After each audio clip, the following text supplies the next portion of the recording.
Okay, so we're on this RDTH72 Bushhog 3-blade cutter, 72 inch, 6 foot wide.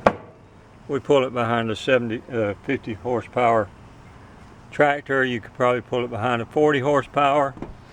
I want to show you these pulleys that we're changing out. That one rusted all the way through. Now I've got my measurement on here.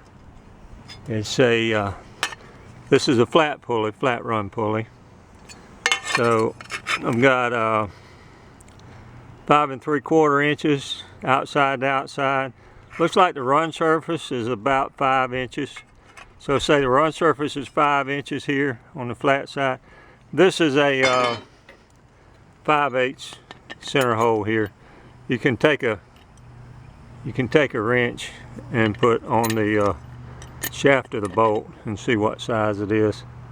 So that's a 5/8. So 5/8 ID, 5-inch run surface, 5 3/4 outside diameter on both these pulleys.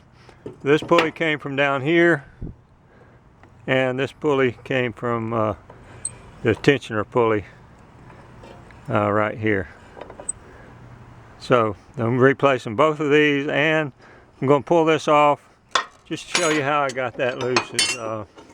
It's already come up about 1/4 inch.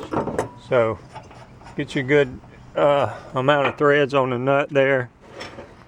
Put a little pressure on it with a bar like this. Let me turn this camera down towards that a little bit. Let's see.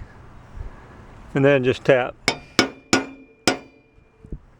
with some pressure, and it's coming on up. So it's loose. So let me see if we can get a measurement on that real quickly.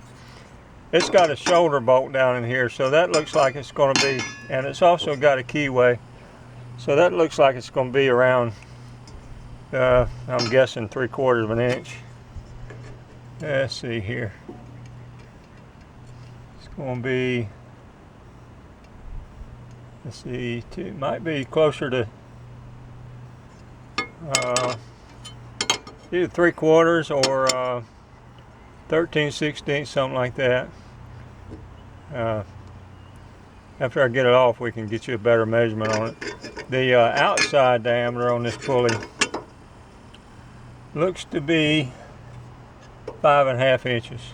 5.5 inches V, and this is the one that spindle that spins the blade with a keyway on it. And so I'll get you some better numbers on that if I can.